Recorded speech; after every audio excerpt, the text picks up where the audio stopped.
Sir, आप सभी का हार्दिक स्वागत आज जो ट्रांसफर वाउचर की डीबीटी है तो सालाना पे प्रवेश की करनी है, इसके बारे में स्टेप समझेंगे। किस मॉडल में करनी है और किस स्टूडेंट की कितनी राशि की प्रवेश की करनी है। सबसे पहले आपको आपकी जो सालाना का पोर्टल है वो लॉगिन करना है। उसमें योजना टैब में ट्रांसपोर्ट वाउचर के बाद step one transport voucher DPT class list, इस पे क्लिक करना है। जैसे ही आप इस पे क्लिक करेंगे तो ये आपके पास मॉड्यूल नया खुलेगा, जिसमें जो एलिजिबल स्टूडेंट होंगे उनका संख्यात्मक आंकड़ा प्रदर्शित होगा क्लास वाइज। जैसे क्लास से 6 है, उसमें 21 एलिजिबल क्लास स्टूडेंट बता रहे हैं, और 7 में 18 है, 8 में 1। इसी तरह अगर ज्यादा क्लास में होंगे तो ज्यादा क्लास में प्रदर्शित होंगे, जो भी 1 से 10 तक की होगी। जब क्लास 6 में जो 21 स्टूडेंट है उनकी जो अमाउंट की एंट्री करनी है, उसके लिए आपको यहाँ पे क्लिक करना है view and update transfer voucher amount entry.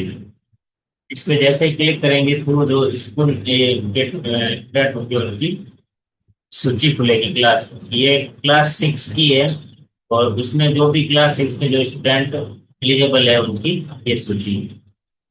इस मॉड्यूल में आपको प्रत्येक स्टूडेंट की इंडिविजुअल एंट्री करनी है, और उसमें एंट्री दो भाग में करनी है, भाग 1 और भाग 2।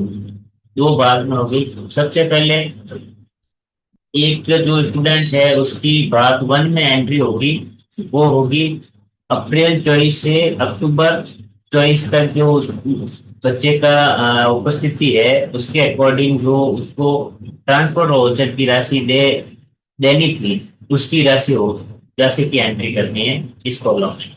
मान लीजिए इसकी जो बच्चे की उपस्थिति थी उसके अकॉर्डिंग इस बच्चे का जो अमाउंट है वो बन रहा था 1500 रुपये। तो यहाँ पे 1500 रुपये डाल दें। उसके बाद इसी कॉलम में अक्टूबर माह तक की गई राशि का भुगतान की गई राशि, यानी कि 1500 बन रही थी, लेकिन आपके पास जो बजट आया था बजट के अकॉर्डिंग इस बच्चे को आपने कितनी राशि दे दी है अक्टूबर तक। मान लीजिए आपके पास जो बजट आया उसके अकॉर्डिंग इस बच्चे को आपने राशि दी 1250 रुपये। तो उसकी राशि की एंट्री यहाँ पे डालनी है 1250। फिर अगला ऑप्शन है विद्यालय द्वारा की गई सामूहिक परिवहन व्यवस्था तथा उपयोग किया गया। ये व्यवस्था उन विद्यालयों के लिए है जो अपने स्तर पे किसी भी एक फोर व्हीलर व्हीकल की व्यवस्था करते हैं, और जो दूर से बच्चे आते हैं उनको ट्रांसपोर्ट सुविधा उपलब्ध करवाते हैं। उसके लिए है अपने ब्लॉक में, ये किसी भी विद्यालय में संचालित नहीं है, तो इसमें नो भी रखना है, किसी प्रकार का परिवर्तन नहीं करना। यदि आपने इसमें यस कर दिया तो संबंधित स्टूडेंट की डिग्निटी नहीं होगी। ये आप एक बार चेक कर लें। फिर आपके पास आएगा भाग बी। भाग बी में जो उपस्थिति होगी उसकी गणना के अनुसार आपको इस बच्चे की कैलकुलेट करनी राशि। इसमें जो उपस्थिति का कॉलम है वो दे रहा है नवंबर से मार्च 25 तक, क्योंकि इसमें जो अक्टूबर तक का भुगतान है यहाँ तक ले लो। और फिर जो गणना होगी वो होगी नवंबर से मार्च तक बच्चे की जो उपस्थिति होगी उसके अकॉर्डिंग इसकी राशि देगी। मान लीजिए इसकी जो नवंबर से मार्च तक की उपस्थिति है उसके अकॉर्डिंग इस बच्चे की जो अमाउंट बन रहा है वो बन रहा है 750 रुपये। तो वो एक बार नोट करना आपको। उससे पहले एक बार एक चीज और नोट करनी है आपको, जिससे बच्चे की जो अप्रैल से अक्टूबर जो चॉइस था वहां तक जो प्रवेश थी उस बच्चे की देय राशि थी वो 1500 थी, और आपने जो राशि दी थी वो थी 1250। यानी उस बच्चे को आपने 200 रुपये कम दिए, 250 रुपये उस बच्चे को भुगतान कम हुआ है अक्टूबर तक।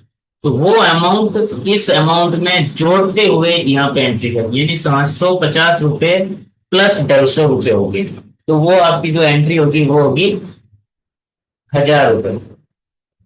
यहाँ पे आपको एंट्री 1000 रुपये करनी। माह नवंबर से मार्च तक की जो देय राशि है वो तो 750 होगी, और इसका जो पिछला डिफरेंस अमाउंट है यानी कि अक्टूबर तक का जो भुगतान है जिसमें से 250 रुपये इसके शेष थे वो इसमें ऐड हो गए। यानी अब इस बच्चे की जो डीपीटी होगी वो कितने की होगी 1000 रुपये की। इस तरीके से इस बच्चे का जो पेमेंट होगा 1 अप्रैल 2024 से मार्च 25 तक जो भी उसकी उपस्थिति रही होगी उसके अकॉर्डिंग 100% भुगतान उसके जो डीबीटी अकाउंट है उसके माध्यम से हो जाएगा। ये चीज आपको सभी क्लास के जो एलिजिबल बच्चे हैं उनके इंडिविजुअली करनी है। जो भी पात्र बच्चे हैं इस सूची में जो टेक्निकल जो टीम है उससे ये जानकारी प्राप्त हुई है कि ऐसे बच्चे भी प्रदर्शित हो रहे हैं जो मतलब एलिजिबल नहीं है फिर भी इस सूची में नाम आ रहे हैं। तो उसके लिए आप एक ही समाधान है, उस बच्चे का जो अमाउंट वाला कॉलम या देय राशि वाला कॉलम है उसमें जीरो करते हुए इसको कंप्लीट करना है। ये इंडिविजुअल सभी बच्चे का आपको राशि भरनी है और उसके बाद लास्ट में इस अपडेट वाउचर अमाउंट एंट्री और तुम क्लिक करके वो राशि इस तो क्लास की जो लिस्ट है उसको अपडेट करना है। उसके पश्चात वापस आपको जो क्लास वाइज मॉड्यूल था उस पर जाना है और उसके बाद जो 6th क्लास में अपन ने एक एंट्री की तो 21 में से एक जो बच्चा था उसकी एंट्री होगी। ये अपडेट यहाँ से मिलेगी। आप इस तरह से जो भी क्लास आपके पास प्रदर्शित हो रही थी उसकी 100% प्रविष्टि होने के बाद आपको यहाँ पे लॉक करना है। यहाँ पे लॉक करने के पश्चात अगर आपको ये जानकारी मिले कि आपकी जो एंट्री हुई है वो गलत है या फिर आपकी जो गणना हो रखी थी वो गलत है तो ये यहीं पे आप वापस क्लिक करके इस मॉड्यूल को अनलॉक कर सकते हो। लेकिन इसमें एक कंडीशन है, ये केवल और केवल आपको 10 तारीख तक ही अवेलेबल है विद्यालय स्तर पर और ये प्रविष्टि है वो भी आपको 10 तारीख तक ही एनी हाउ करनी है। उसके बाद जो होगा उसका प्रोसेस डीबीटी यानी सेकंड स्टेप का जो प्रोसेस होगा पीओ स्तर से सीडीओ स्तर का वो प्रोसेस एक्टिव कर दिया जाएगा। उसके लिए फिर आपको अनलॉक अगर करवाना है तो फिर वो सीडीओ लॉगिन पे मॉड्यूल शिफ्ट हो जाएगी। 10 तारीख तक आपके विद्यालय स्तर पर अवेलेबल रहेगा। तो जो भी आपकी एंट्री हो उसको एक बार जांच ले उसके बाद ही आप उसको मॉड्यूल को फाइनल लॉक करें। अगर बाय द वे रह भी जाए कोई कमी पैसे तो आप उसको वापस यहाँ इसी पे क्लिक करके अनलॉक करके वापस जो भी आपका करेक्शन हो वो करेक्शन करके अपडेट करके वापस इसको लॉक करना है।